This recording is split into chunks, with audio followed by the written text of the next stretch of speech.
1절부터 13절까지의 말씀입니다. 사도행전 2장 1절에서 13절까지 저와 여러분이 교독하도록 하겠습니다. 제가 먼저 읽겠습니다. 오순절 날이 이미 이르매 그들이 다 같이 한 곳에 모였더니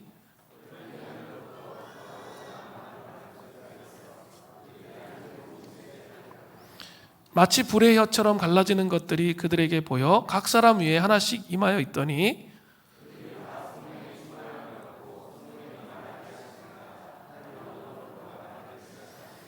그때 경건한 유대인이 천하 각국으로부터 와서 예루살렘에 머물러 있더니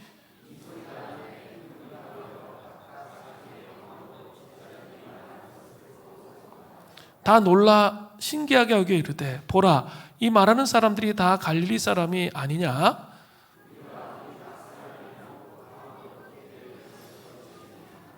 우리는 바데인과 메데인과 엘람인과 또 메소포타미아 유대와 갑바도기아와 본도와 아시아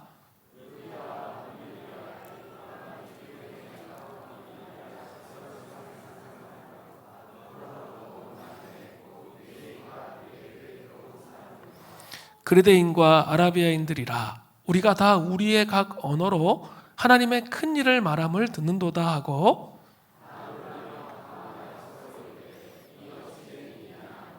같이 읽겠습니다. 또 어떤 이들은 조롱하여 이르되 그들이 세술에 취하였다 하더라. 아멘. 오늘은 성령 강림절을 맞이해서 사도행전 2장 성령 강림절의 의미를 좀 더 깊이 묵상해 보기를 원하여서 사도행전 2장을 나누고자 합니다. 누가복음이 아니라 사도행전 2장 말씀을 함께 나눕니다. 우리는 우리 금요심야 기도회마다 초대교회의 구원의 절기를 하면서 예수 그리스도의 탄생, 성육신, 그리고 십자가의 죽으심, 또 부활과 승천으로 이렇게 이어지는 이 복음의 본질에 대해서, 복음의 능력에 대해서 깊이 묵상할 수가 있었습니다. 그러나 가끔 우리는 우리를 놀랍게 변화시키시고 복음의 본질적인 능력이라고 할 수 있는 또 하나의 영광스러운 사건이 있다는 것을 잊어버릴 때가 있습니다. 이 사건은 예수님이 승천하신 후에 10일 만에 오순절이라는 유대인의 절기에 일어났습니다. 그때 성령님이 강림하셨습니다. 이날을 기념하기 위해서 우리는 오늘을 성령 강림절이라고 말하고 있습니다. 그런데 이 성령 강림절에는 아주 중요한 게 뭐죠? 성령님에 대해서 깊이 묵상을 해보아야 합니다. 제가 이야기하는 것을 잘 먼저 깊이 이해하셔야 이 뒤에 내용들이 연결이 돼요. 사실은 오늘 설교도 중요하지만 제가 금요일 날 했던 설교가 엄청나게 중요합니다. 그걸 좀 먼저 서론적으로 좀 제가 간단하게 정리하려고 해요. 성령님은 먼저 위격이라는 사실을 명심해야 됩니다. 위격은 인격의 신학적 용어입니다. 그리고 신성한 인격을 의미하는 거예요. 삼위일체 하나님의 한 위격이 성령님이세요. 성령님은 물론 권능을 주시죠. 오늘도 그런 것도 살펴볼 거예요. 그리고 은사, 선물도 주십니다. 그러나 성령님께서 무엇보다도 하늘에 거하시고 하늘에 거하시는 삼위일체의 한 위격이시라는 사실을 반드시 기억해야 돼요. 그리고 그 위격이신 성령님이 또 어디에 거하세요? 우리 마음에 거하시는 인격이라는 사실을 반드시 기억해야 돼요. 그렇죠? 이게 첫 번째예요. 성령님에 대해서 이야기할 때 이거를 빼놓고 사도행전 2장부터 쫙 얘기하면 안 돼요. 그걸 어떻게 알 수 있냐면 인격이신 성령님에 대해서 그 예수님께서 하신 말씀들이 있어요. 성령님에 대해서. 그게 먼저 나와요. 요한복음 14장부터 16장에. 그죠? 그게 먼저예요. 그리고 사도행전 2장이 나중에 또 강조돼야 할 부분인 거죠. 그러니까 우리는 잘 몰라요. 그 사도행전 14장부터 16장이 상당히 어렵기 때문에 인격이신 성령님에 대해서 묵상할 시간들이 많이 없다는 거죠. 근데 그것이 먼저 묵상이 된 후에 사도행전 2장을 봐야 한다는 거죠. 그래서 성령님에 대해서 아주 균형 잡힌 시각을 그래야만 가질 수 있어요. 특별히 요한복음 14장부터 16장에 인격이신 성령님이 나온다고 그랬죠. 거기에서 아주 중요한 단어가 나와요. 그게 뭐죠? 보혜사. 보혜사 하면 사이비, 이단, 교주의 이름 같아요. 하도 막 이상한 사람들이 그런 거 많이 인용해서 보혜사라는 단어를 별로 안 좋아해. 성경 안에 아주 너무나도 중요한 단어로 나오는데도 불구하고 우리는 잘 이해하려고 하지 않고 그냥 터부시하는 그런 경향이 있습니다. 보혜사라는 단어를 잘 이해해야 인격이신 성령님을 이해할 수 있게 되는 거예요. 보혜사는 한자로 보호할 보자에 또 은혜의 자, 스승사자예요. 그래서 우리를 보호해 주시고 은혜를 베푸시는 스승이라는 거예요. 성령님은 뭐예요? 우리를 보호해 주시고 은혜를 베푸시는 스승이에요. 영어로는 헬퍼라고 써요. 근데 이 헬퍼라는 단어로 보혜사를 다 설명할 수가 없어요. 아주 일부분만 설명하고 있는 거예요. 영어로는 헬퍼로 써요. 그러면 헬라어로는 뭐라고 합니까? 파라클레토스라고 합니다. 이것은 아주 다양한 뜻이 있어요. 중보자, 또 위로자, 또 대언자, 돕는 자, 훈계자. 돕는 자가 그 중에 하나로 들어갈 뿐이지 헬퍼가 아니라는 거예요. 돕는 자, 훈계자라는 의미가 있습니다. 다양해요, 뜻이. 자, 그래서 이렇게 정리해 볼 수 있어요. 파라클레이토스는 우리 옆에 서서 항상 우리와 함께 걸으시는 분. 이렇게 한번 정리해 보면 아주 탁월한 정리를 할 수 있어요. 다시 한번, 우리 옆에 서 계세요.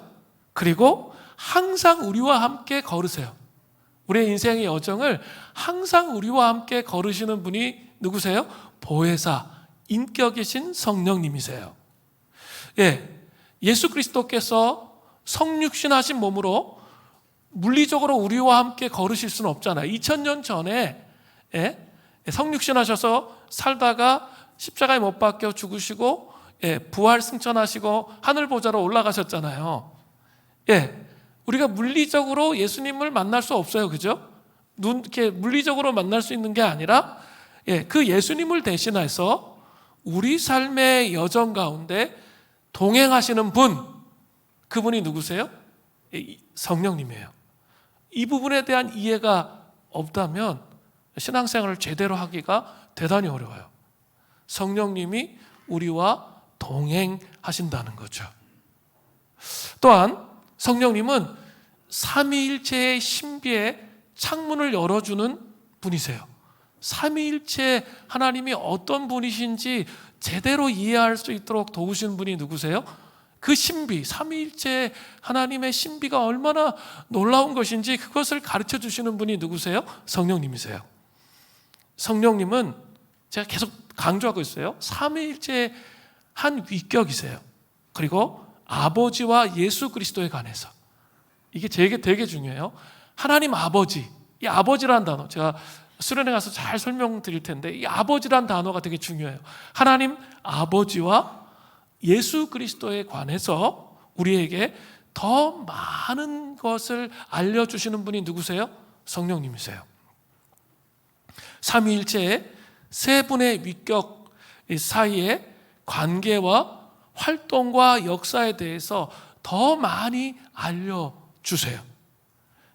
우리 삼위일체 하나님을 설명할 때 페레코레시스, 상호 침투 연합이란 단어가 아주 중요하다고 이야기했어요.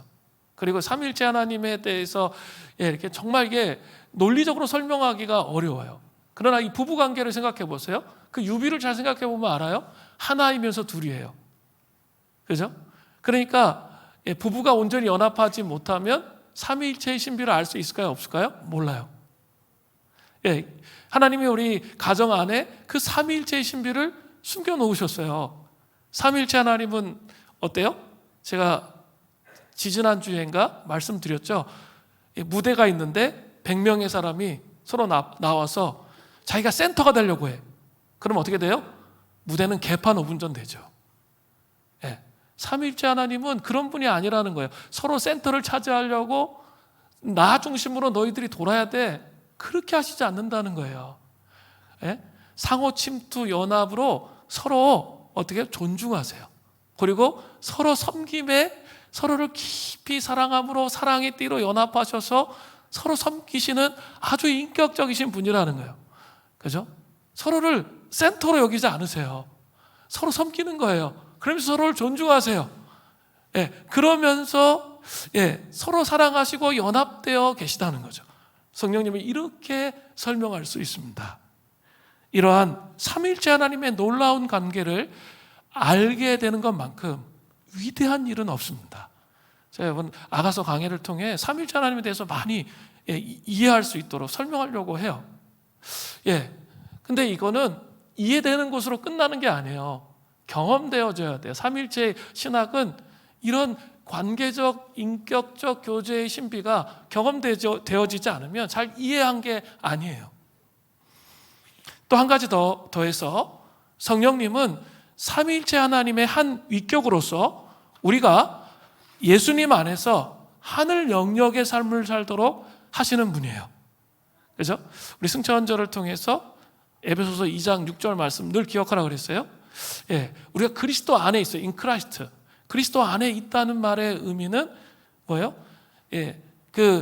예수님께서 부활하셔서 승천하셔서 하늘에 오르셨잖아요. 우리의 정체성이 어디 있는 거예요? 우리는 지금 땅에 있지만 우리의 정체성은 하늘에 있는 거죠. 하늘의 삶, 하나님의 말씀을 따라 하늘의 삶을 살도록 부르심을 입은 자들이에요. 그죠? 이 땅에서. 그런데 이게 우리 혼자의 힘으로 가능합니까? 가능하지 않습니까? 가능하지가 않아요. 우리 힘으로 어떻게 그렇게 살아갈 수가 있겠습니까? 그래서 삼위일체의 한 위격이신 누구를 보내신 거예요? 성령님을 보내신 거죠. 성령님을 보내셔서 그런 삶을 살도록 우리를 선교사로 이 땅에 파송하신 거죠. 놀라운 축복이에요. 성령님이 어떤 분이신지를 제대로 이해하면, 제가 수련회 가서 아주 장악하게 좀 더 살펴보도록 이렇게 할 텐데, 성령님과 함께 선교사로 파송되었다는 거죠. 자, 우리를 그렇게 이 땅에서 능력 있게 살게 하시려면 어떻게 해야 돼요? 성령님이 우리에게 은사를 부어주셔야 돼요. 그죠? 선물을 주셔야 돼요. 그리고 하나님의 능력이 어떤 것인지 그 권세를 주셔야 이 땅에 살아갈 수 있겠죠. 그런 개념으로서 은사와 능력을 생각해야 돼요. 자, 성령님은 그냥 은사와 능력 이렇게 정의하면 안 된다고 그랬어요. 능력과 은사를 주시는 분이에요. 어떤 한 부분이에요. 그걸 기억하면서 나가야 돼요. 예수님의 제자들이 거룩하신 성령의 선물을 받는 순간부터 세상은 그들을 통해 흘러나오기 시작한 하나님의 솟구치는 생명력의 영향력 아래에 있게 되었다는 거죠. 이제 이 말이 이해가 돼야 돼요. 제자들은 자신들과 자신들의 세계를 뒤집어 놓은 새로운 능력, 새로운 목적, 새로운 찬양, 사랑과 생명의 새로운 분출을 이 성령 강림을 통해서 경험한 거죠. 그것이 사도행전 2장 이후에 사도행전 전체의 내용이에요. 성령께서 능력과 권능으로 오시는, 은사로 오시는 성령님의 모습이 나타난다는 거죠. 약속된 성령이 임해서 모든 제자들에게 충만했을 때, 이것은 그때로부터 예수님의 이름으로 불리는 모든 사람이 삶을 변화시키고 능력을 부여하는 하나님의 성령을 받을 것이라는 분명한 징표를 보여주시는 거죠. 우리가 정말 그리스도인다운 삶을 살기를 원해요? 능력 있는 삶을 살기를 원해요? 그러면 성령님을 경험하지 않고서는 그런 삶을 살아갈 수가 없다는 거예요. 오늘 본문을 통해서 오순절 성령 강림의 상황을 구체적으로 좀 살펴보려고 해요. 그리고 우리 가운데 이러한 역사를 사모하면서 나아가기를 소원합니다. 능력 있는 그리스도인이 되어야 돼요. 그러나 제가 서론에 길게 설명했죠. 먼저 전제 조건은 뭐예요? 성령님은 인격이시라는 거죠. 요한복음의 말씀처럼 성령님은 인격이세요. 그걸 가지고 이제 그러나 하늘 동반자적 관계로 이 땅에 능력 있게 살게 하시기 위해서 어떻게 하시는 거죠? 능력과 선물을 주시는 거죠. 은사를 주시는 거예요. 오늘 그 내용이 나오는 거예요. 이 성령님에 대한 전체 성경적 맥락을 이해하지 못하면 잘못된 이해를 할 수 있다는 것을 알려드리고 싶어요. 그리고 그런 개념에서 오늘 본문을 볼 수 있어야 된다는 거죠. 먼저 오순절 성령 강림의 의의를 살펴보겠습니다. 사도행전 2장 1절 전반절에 보세요. 오순절 날이 이미 이르매. 오순절 날은 50일째 되는 날이란 뜻입니다. 6월절 후에 첫 안식일 다음 날로부터 50일째 되는 날입니다. 이날은 흔히 77절 맥추절이라고 불리웁니다. 이 오순절은 이스라엘의 3대 절기, 장막절, 6월절, 오순절이 있죠. 오순절로서 전 세계에 흩어져 있던 유대인들이 예루살렘 성전을 순례하는 그런 관습이 있었습니다. 이러한 때 성령님께서 강림하셨습니다. 이날은 역사적으로 매우 중요하고 아주 의미 있는 날이에요. 구약시대에는 오직 특별한 경우에 그리고 임시적인 방식으로 하나님의 영이 격리된 개인이나 적은 무리에게 임해서 그들이 하나님의 목적을 완성할 수 있도록 했습니다. 대표적인 케이스가 삼손이에요. 사사기 14장 6절을 보세요. 여호와의 영이 삼손에게 강하게 임하니 그가 손에 아무것도 없이 그 사자를 염소 새끼 찢는 것 같이 찢었으나 그는 자기가 행한 일을 부모에게 알리지 아니하였더라. 삼손 개인에게 여호와의 영이 임해요. 그러니까 사자를 어떻게 해요? 염소 새끼 찢도록, 염소 새끼를 찢는 것처럼 그렇게 찢었다. 이렇게 말하고 있습니다. 그래서 그게 구약의 제한적이고 개인적으로 특별한 경우에 임했던 성령의 모습을 잘 보여주고 있습니다. 그러나 오순절 성령 강림은 성경에 여러 차례 약속하신 대로 예수 그리스도를 믿는 모든 자에게 복음을 땅끝까지 증거하도록 하나님의 영이 부어지는 그런 역사적인 사건이었다는 거죠. 오순절 성령 강림은 단순히 성령이 임하시는 사건이 아니라 성령 하나님이 역사의 주인공으로 등장하기 시작한 그런 사건이라는 거예요. 오순절 성령 강림은 성령님 개통식을 하는 날과 마찬가지예요. 하늘의 사건들이 이제 땅에 임하기 시작하는 거죠. 이제 하늘의 사건이 땅에 임합니다. 오순절 성령 강림은 클라이막스가 아니라 이제 시작되고 있다는 것을 보여주고 있는 겁니다. 자, 오순절 성령 강림에서 주의 깊게 살펴보아야 할 것이 또 하나 있습니다. 사도행전 2장 1절 후반절을 보세요. 그들이 다 같이 한 곳에 모였더니 120명의 성도들이 다 같이 한 곳에 모여 있었습니다. 여기 다 같이란 말의 의미는 원어적으로 한 마음으로 with one accord. 우리 one accord 어디서 들어봤죠? 우리 줄리조 대표님이 오셔서 강의할 때 이 one accord를 말했잖아요. 그런데 그 성도들이 120명의 성도들이 한 마음으로 with one accord로 한 곳에 모여 있을 때 그때 성령님께서 강림하셨다는 거죠. 한 마음과 한 뜻이 되어서 한 곳에 모여 있었던 거죠. 그러니까 다 생각이 다른 게 아니에요. 다 자기 이적인 욕망이 아니라 성령님께서 약속하신 성령님이 임하시기만을 간절히 한 마음으로 바랬던 거예요. 그렇게 모여 있는 곳에 성령이 임하셨다는 거죠. 그러니까 원 어코드, 한 마음과 한 뜻이 된 예수 믿는 사람들의 모임은 성령이 임하시는 그릇과 같아요. 그러니까 한 마음과 한 뜻이 됐어요. 우리 여기 있는 모든 분들이 한 마음과 한 뜻이 되어서 성령님이 임하시기를 간절히 사모한다면 그것은 그릇이 준비되는 것과 같다는 거예요. 이 전교인 수련회가 그런 의미에서 중요한 거예요. 그죠? 우리가 다른 목적이어서는 안 됩니다. 모든 성도님들 한 분 한 분 한 분 마음속에 한 마음과 한 뜻이 되어야 돼요. 그리고 성령이 임하시기를 사모하며 기도하는 그런 은혜가 있어야 된다는 거예요. 성령님은 다른 곳에 임하지 않으세요. 많은 사람들이 모여있는 백화점이나 운동 경기장이나 정치인들에게나 신문사나 텔레비전 방송국에 임하지 않습니다. 하나님은 하나님으로부터 오는 새로운 시대를 여는 새로운 일이나 새로운 능력은 바로 함께 모여 기도하고 예배드리는 데서 가장 먼저 일어난다는 거죠. 우리가 새로운 시대를 열기를 원하세요? 새로운 능력을 경험하기를 원하세요?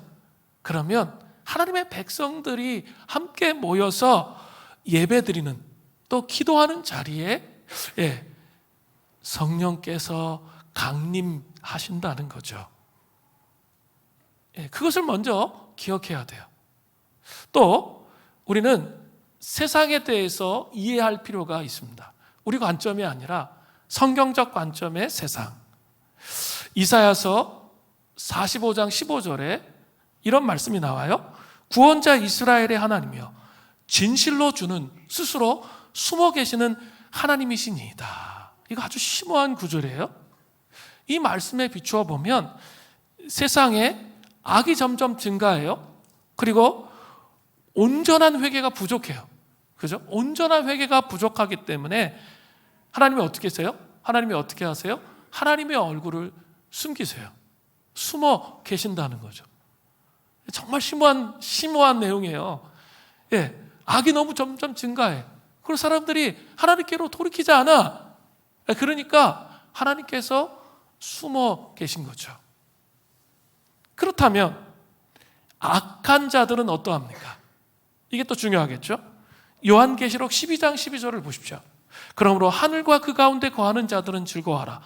그러나 땅과 바다는 화있을진저 이는 마귀가 자기의 때가 얼마 남지 않은 줄 알므로 크게 분내어 너희에게 내려갔음이라 하더라. 자, 악한 자는 자신의 때가 얼마 남지 않은 것을 알고 있었습니다. 그리고 그 마음에 큰 분노로 가득 차 있다는 거죠. 자, 한번 생각해 보세요. 원수 마귀는 어떻게 됐습니까? 십자가에서 머리통이 밟혔어요. 십자가로 말미암아 주님이 이미 승리하신 거예요.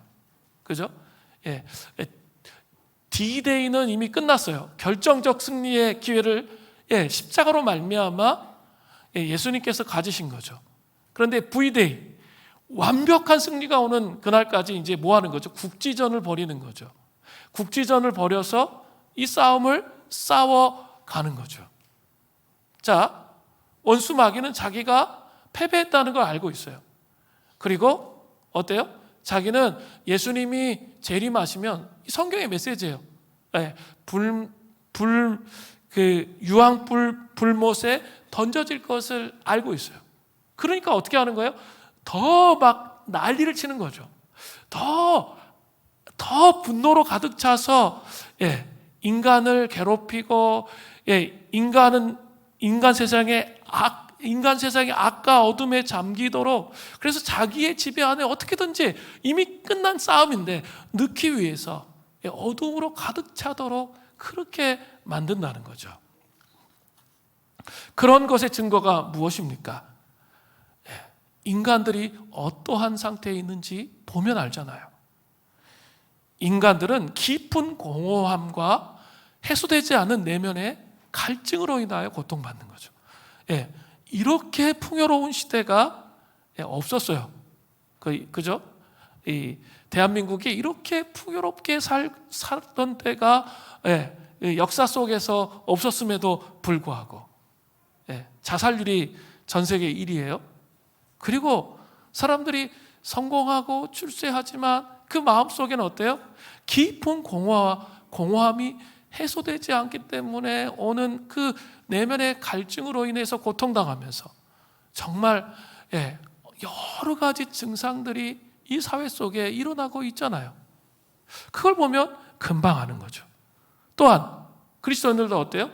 정신을 차려야 되는데 정신을 차리고 그리스도인답게 성령의 충만함으로 삶을 살아야 되는데 그렇게 살지 않기 시작하면 이 악의 영향을 받는 거죠. 세상의 영향을 받죠. 그러면 가장 먼저 나타나는 증상이 있죠.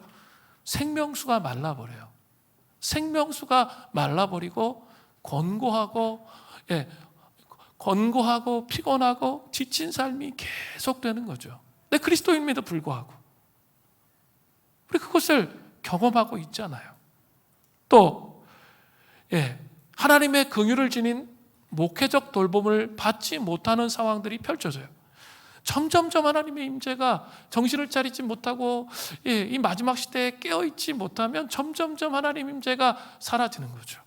그리고 정말 목회자들도 우리 목회자들이 정신을 차려야 되는데 하나님의 긍휼을 지닌 목회적 돌봄을 제공하지 못하는 거죠. 그러다 보니까 사람들이 갈 바를 알지 못해요. 어떤 게 바른 길인지 전혀 인식을 못하고 혼돈과 혼탁함 속에 가득 채워져 있는 것이죠. 또 길을 밝혀주는 거룩한 본보기가 필요해요. 그죠? 신앙생활 혼자 하는 게 아니에요. 길을 밝혀주는 거룩한 본보기가 필요하죠. 즉 진정한 하나님의 사람들이 그런데 그런 거룩한 본보기 즉 진정한 하나님의 사람들이 보이지 않는 것 같은 시대적 상황이 펼쳐져요. 감사한 것은 우리 청년들이 그런 얘기를 하더라고요. 그래도 우리 교회 공동체 어른들 이렇게 보면은 그래도 나도 저렇게 신앙생활을 해야겠다 그런 생각을 갖는데요. 청년들이 저한테 얘기해 준 거예요. 그런 생각을 갖는다는 거죠. 그런 생각을 갖고 도전을 받는다고 말하는 거예요. 너무 감사한 일이에요. 거룩한 본보기가 교회 안에 찾아보기가 정말 어려워요. 그런데 그런 본보기에 대해서 이야기하고 있다는 것은 너무나 감사한 거죠. 그러나 전체적인 구조 속에서 보면 어때요? 어른의 역할을 못하는 거죠. 어른의 역할이라는 게 뭐예요? 인격이 성숙해서 예수 그리스도를 닮은 그 형상의 모습을 나타나여 주는 그런 모습이 있어야 되는데 그게 아닌 거죠. 끊임없이 이게 갈등과 세대적 갈등 속에 계속 머무르도록 그렇게 만드는 그런 시대에 살고 있죠. 이때 하나님의 백성들, 교회는 어떠한 부르심을 받습니까? 이게 중요해요. 주님은 휘장을 돌파하고 주님 앞에 나타날 수 있는 자를 찾고 계세요. 이런 절망의 시대를 휘장을 벗겨버리고 주님 앞에 나올 수 있는 사람을 찾는다는 거죠. 그들은 스스로 겸손하게 자기 자신을 쏟아부으면서 하나님의 긍휼이 이 땅 가운데 드러나기를 간절히 사모하는 자들입니다. 요한계시록 1장 6절에 이런 말씀이 나와요. 그의 아버지 하나님을 위하여 나라와 제사장으로 삼으신 그에게 영광과 능력이 세세토록 있기를 원하노라. 아멘. 신약시대 모든 예배자들은 제사장으로 부르심을 입은 거예요. 우리 예배자죠? 그럼 우린 제사장이에요. 제사장들은 성소에서 섬기면서 그들의 시대를 대신하여 구하도록 구하고 중보하는 사명의 삶을 살도록 부르심을 입은 거예요. 에스겔서 22장 30절에 보세요. 이 땅을 위하여 성을 쌓으며 성 무너진 데를 막아서서 나로 하여금 멸하지 못하게 할 사람을 내가 그 가운데 찾다가 찾지 못하였으므로, 하나님께서 탄식하시는 거예요. 성 무너진 데를 막아서서 나로 하여금 멸하지 못하게 할 사람을 내가 찾는데 그렇게 할 사람이 없다는 거예요. 이러한 사람들의, 이 제사장이 된 사람들의 중보를 통해서 우리 하나님은 세상에 긍휼을 흘려 보내시는 거예요. 우리의 가정에 긍휼을 흘려 보내시는 거고, 이 세상에 긍휼을 흘려 보내시는 겁니다. 하나님은 당신의 긍휼을 보이시기를 갈망하시며 정죄하시기를 원하지 않으십니다. 그분의 긍휼은 그분 안에서 막 넘쳐나고 끓고 있습니다. 그렇지만 그것을 풀어지게 하며 그것이 부어질 길을 낼 수 있는 그런 사람들을 기다리신다는 거죠. 이것은 땅을 받은 인간의 책임이에요. 그렇죠? 주님의 마음에서 그 일이 막 끓고 막 넘쳐나요. 그런데 그것을 열어가야 할 땅을 맡은 인간의 책임이 있다는 거예요. 시편 116편 16절을 보세요. 하늘은 여호와의 하늘이라도 땅은 어떻게 하셨어요? 사람에게 주셨도다. 제사장적 사명을 받은 신약시대의 성도들은 예수님의 여기신 성령님의 능력으로 충만해야만 이 시대에 하나님이 주신 사명을 감당할 수 있게 되는 것입니다. 또한 실제적으로 성령님의 능력으로만 이 시대의 문제들이 풀려갈 수 있다는 거죠. 그래서 더 함께 모여서 원 어코드로 마음과 뜻을 같이 해서 기도하면서 예배해야 되는 거죠. 어떻게 해요? 시대를 감당할 수 있는 성령의 능력이 임하도록 그렇게 해야 되는 것입니다. 저는 이 전교인 수련회 가서 아가서 말씀을 전하려고 해요. 제가 왜 아가서를 전한다고 했을까? 막 이런 생각이 요새 들어요. 너무 어려워가지고. 그리고 이게 이렇게 막 논리적인 글이 아니에요. 그렇기 때문에 더 어려운 것 같아요. 논리적으로 막 이렇게 할 수 있으면. 그러나 아가서의 전체의 주제는 신랑 되신 그리스도를 맞이하는 친밀한 신부의 영성을 갖는 것과 관련된 것을 얘기해요. 친밀한 신부의 영성, 인격적이신 관계 안으로 들어가는 것을 말합니다. 그죠? 성령님과 제가 아까 서론에 얘기했던 그 인격적인 관계 안으로 들어갈 수 있어야 성령의 능력을 충만하게 받는 교회가 될 수 있어요. 성도들 한 사람 한 사람이 그 인격적 관계, 신부의 영성으로 순결하게 자리를 지켜서 그 깊은 그리스도를 향한 사랑을 회복해야 성령의 능력으로 충만한 교회가 된다는 거죠. 그래야 시대를 하나님의 뜻 가운데 세워갈 수 있도록 되는 공동체가 되는 거죠. 제가 지금 계속 말씀드리고 있어요. 전교인 수련회 특세를 지금 하고 있잖아요. 이제 10일 지났습니다. 13일만 나오시면 되는데 제가 뭐 다 나오라고 그랬잖아요. 재직들 다 나오셔야 된다고. 지금은 마땅히 기도해야 될 때예요. 원 어코드로 하나님 나라를, 하나님의 그 영의 임재가 있어서 이런 절망스러운 시대를 돌파하고 하나님의 영광으로 세울 수 있는 그런 공동체가 되기를 간절히 바랍니다. 자, 그렇다면 이제는 오순절 성령 강림에 있었던 구체적인 상황을 살펴봄을 통해서 우리도 이러한 성령 강림을 경험하기를 원합니다. 오늘 처음 사도행전 2장 2절을 보세요.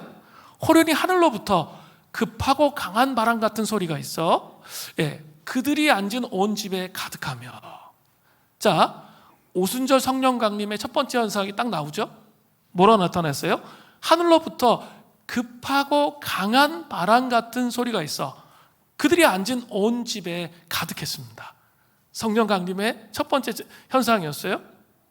히브리어로 르아흐는 성령, 바람, 호흡 다 같은 의미입니다. 그렇게 사용됩니다. 사도행전 2장 2절에서 성령의 바람이 불어왔죠. 성령의 바람이 불어왔는데 이것은 그냥 바람이 아니라 하나님의 호흡, 하나님의 숨결이라고 말할 수 있습니다. 하나님의 영이라는 거죠. 하나님의 생기가 불어왔다는 거예요. 하나님의 생기가 성령의 바람으로 하나님의 호흡이 불어왔다는 거죠. 에스겔서 37장을 보면 하나님께서는 골짜기 가득한 마른 뼈들에게 생기, 하나님의 호흡을 불어넣어서 하나님의 큰 군대가 되게 하십니다.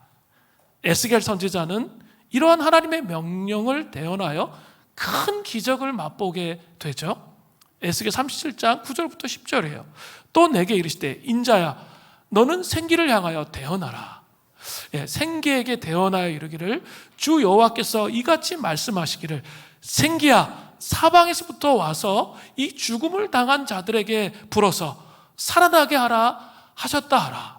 이에 내가 그 명령대로 대언하였더니 생기가 그들에게 들어가매 그 죽어있는 마른 뼈들에게 들어가매 그들이 곧 살아나서 일어나 서는데 극히 큰 군대더라라고 말하고 있습니다. 이런 하나님의 호흡, 하나님의 숨결, 성령의 바람을 체험하시기를 간절히 바랍니다. 오순절 성령 강림은 이러한 성령의 바람 소리로 온 집을 가득 채웠습니다. 하늘로부터 급하고 강한 바람 같은 소리가 나면서 그 어떤 하나님의 호흡이, 하나님의 숨결이 그 방 안에 가득 채워지는 것을 느낄 수가 있었습니다. 그래서 모든 사람들이 회복되어지고 새로워짐을 경험한 거죠. 바람은 어때요? 눈으로 볼 수 있는 게 아니에요.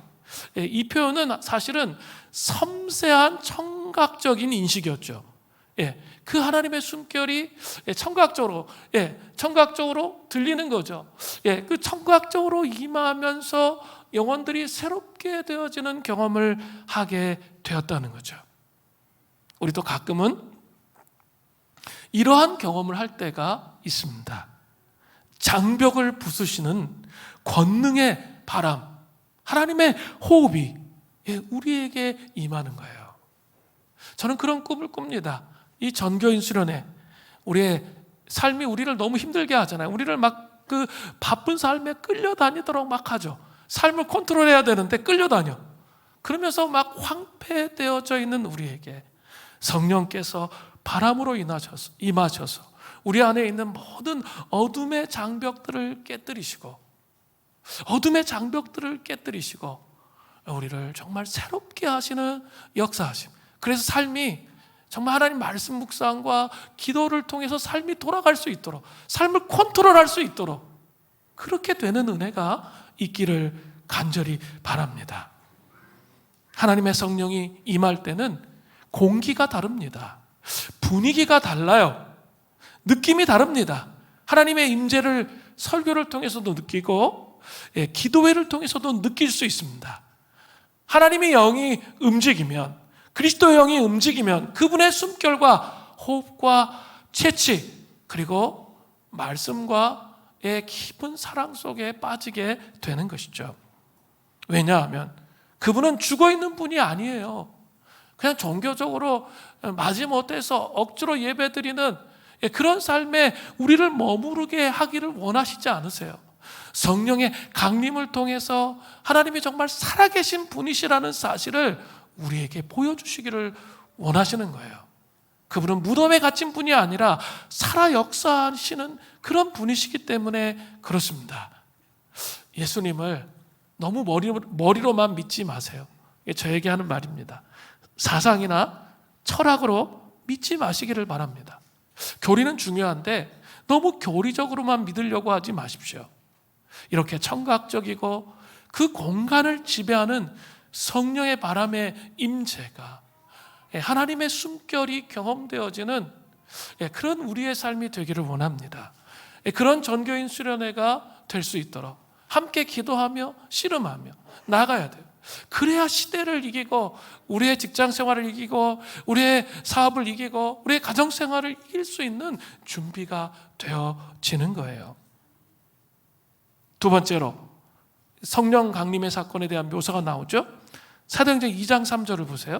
마치 불의 엿처럼 갈라지는 것들이 그들에게 보여 각 사람 위에 하나씩 임하더니, 불이 타는 모습을 보면 하늘을 향해서 갈라진 혀들이 날름거리는 것처럼 보입니다. 불은 혀의 모습과 아주 비슷합니다. 이러한 강력한 불이 거기에 있었던 모든 사람들에게 보였습니다. 이번에는 성령님이 청각적 이미지가 아니라 시각적 이미지로 보여지고 있습니다. 이 불이 한 곳에 모여 있었던 것이 아니라 각 사람 위에 임했습니다. 세례 요한은 예수님께서 불로 성령 세례를 베푸시는 분이라 이렇게 언급했습니다. 누가복음 3장 16절을 보세요.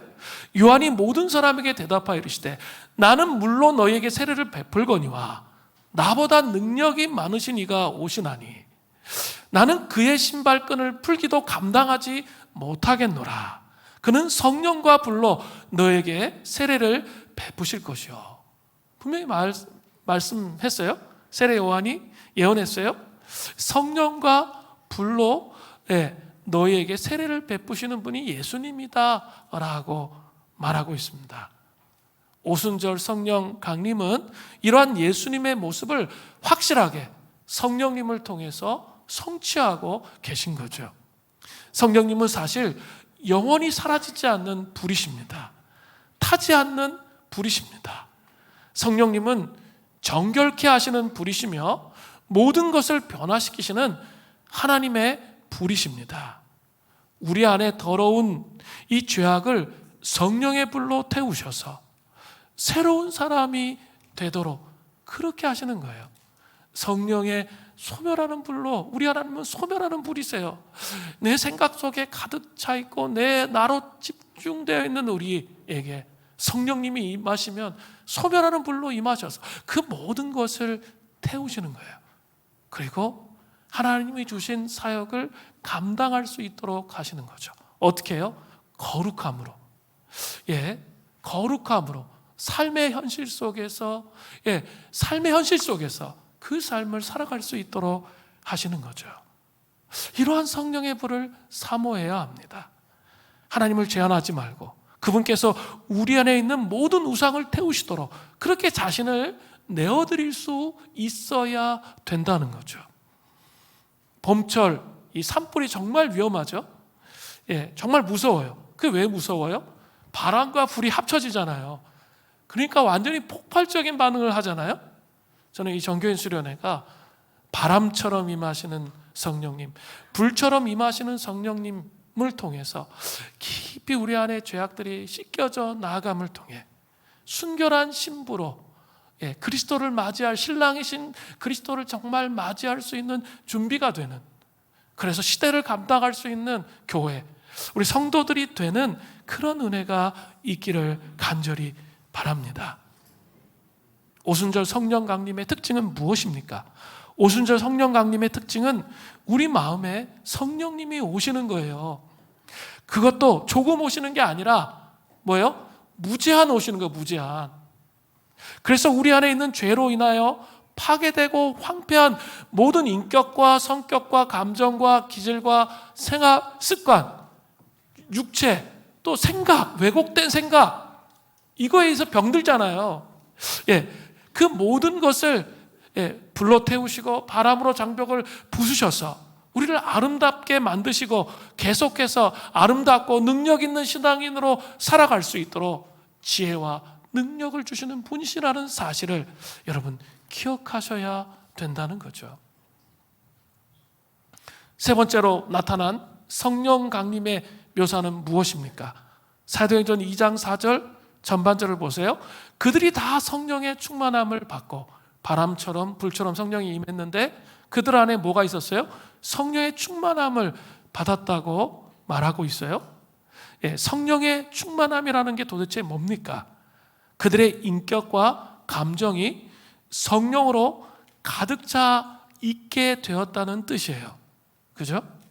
즉 그들의 생각과 감정과 인격 속에 성령이 가득 들어오셔서 다른 것은 일체 있을 수가 없다는 뜻입니다. 그들의 속사람은 성령으로 가득 채워지게 되었습니다.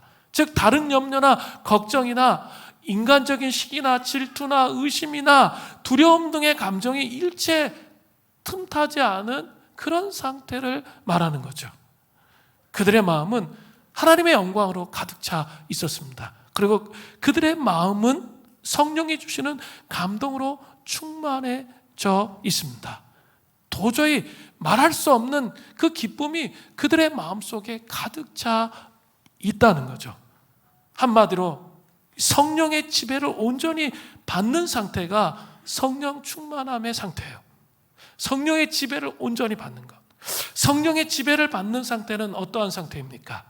성령께서 생각하시는 대로 생각하고, 성령께서 말씀하시는 대로 말하고, 성령께서 움직이시고 인도하시는 대로 따라 사는 것이 바로 성령 충만이에요.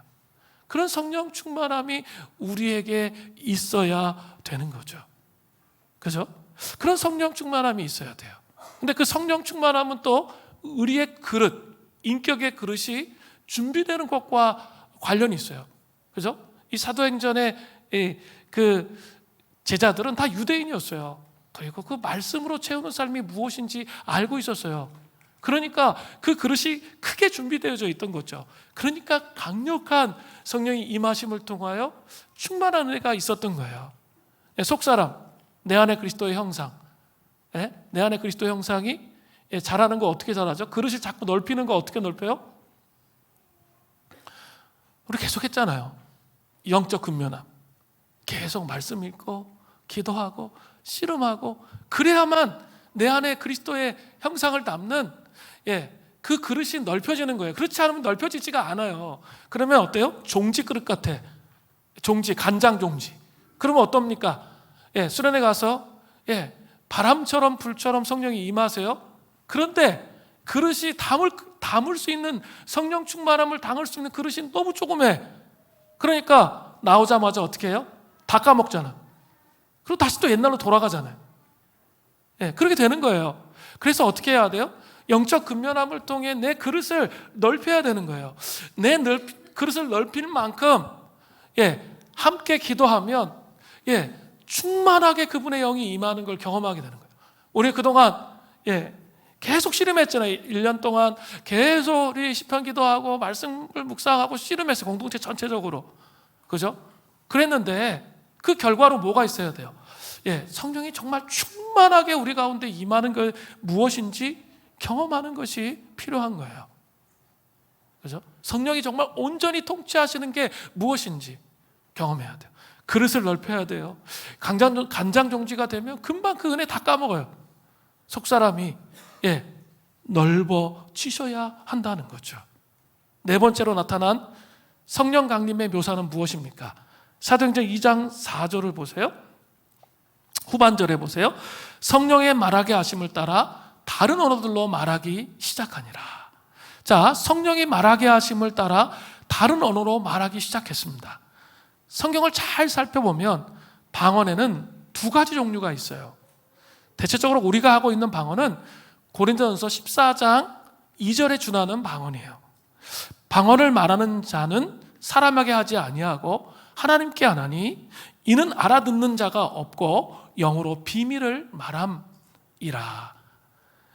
사람이 알아들을 수가 없어요. 그리고 하나님만 알아들으셔서 자신의 영의 비밀을 말하는 하늘의 언어라는 그런 측면이 있습니다. 신비적 체험으로서의 방언이에요. 제가 이 방언의 유익을 위해서는 제가 엄청 많이 이야기했어요. 그죠? 그냥 아무 생각 없이 막 질르면 안 된다고. 그죠? 항상 말씀을 듣고 그날 메인 메시지가 뭔지 딱 생각해서 그 단어를 계속 생각하면서 기도를 깊이 하다 보면 한 2-30분 정도 하면 마음에 묶였던 것들이 풀어져요. 그러면서 하나님의 임재가 와요. 그러면 그 다음부터는 어떻게 하라고 그랬죠? 말로 기도하라고 그랬어요. 말로 기도하면서 하나님과 소통하면서 인격적 관계 안에 들어갈 수 있어요. 사실은 영혼을 정화하는데 기도를 깊이 하는데 방언이 아주 유익한 거예요. 그러나 그냥 지르는 기도만 하면 유익하지 않아요. 하여간 지금 뭐 다 설명할 수가 없었어요. 그런 깊은 기도의 유익이 방언 기도에 있습니다. 그러나 오늘 사도행전에서 말하는 방언, 즉 다른 언어로 말하기 시작했다는 것은 차원이 약간 달라요. 오순절 절기를 지키기 위해서 예루살렘에 모여있던 디아스포라 유대인들이 자신들이 살던 지역과 언어로 방언을 들었습니다. 그래서 그들은 이렇게 말하죠. 사도행전 2장 8절에 우리 각 사람이 난 곳 방언으로 듣게 되는 것이 어찌 됨이냐. 이 방언은 무슨 의미가 있습니까? 이것은 성령의 시대를 여는 서곡으로서 매우 중요한 의미 두 가지를 갖고 있어요. 첫 번째는 인간의 교만과 완악함의 상징이었던 바벨탑 사건으로부터의 회복을 의미하는 거예요. 창세기 11장에 보면 인간들이 하나님처럼 되고자 하고 흩어짐을 면하고자 바벨탑을 쌓았죠. 이때 하나님께서는 그들을 심판하셔서 그들의 언어가 혼잡해지도록 하셨죠. 언어가 혼잡하게 되었다는 것은 뭘 의미하는 거죠? 의사소통의 단절이 있는 거죠. 의사소통의 단절을 의미합니다. 고립된 상태로 서로 갈등하면서 살아갈 수밖에 없는 죄로 인한 단절을 의미해요. 같은 언어를 써도 이제는 나중에 어떻게 해요? 똑같은 언어를 말하고 있는데 대화가 안 되죠. 그런 시기로 가는 거죠. 그러나 오순절 성령 강림을 통해서 다른 언어로 말하게 하셨다는 것은 성령께서 이러한 죄로 인한 장벽을 깨뜨리시고 인간과 인간 사이에 온전히 회복하고 민족과 민족 사이를 성령 안에서 하나로 온전히 회복하신다는 것을 보여주는 거죠. 오순절 성령 강림을 통해 이방인과 유대인이 하나 되는 거죠. 그리고 서로 소통이 될 수 있는 거죠. 성령님이 주인이 되시면, 이 가정에 성령님이 주인이 되시면 장벽이 무너져요. 그리고 아내와 남편이 소통되기 시작하는 거죠. 그죠? 그때 소통이 이루어지기 시작하는 거죠. 그렇게 회복시켜 주시는 거예요. 그게 첫 번째예요.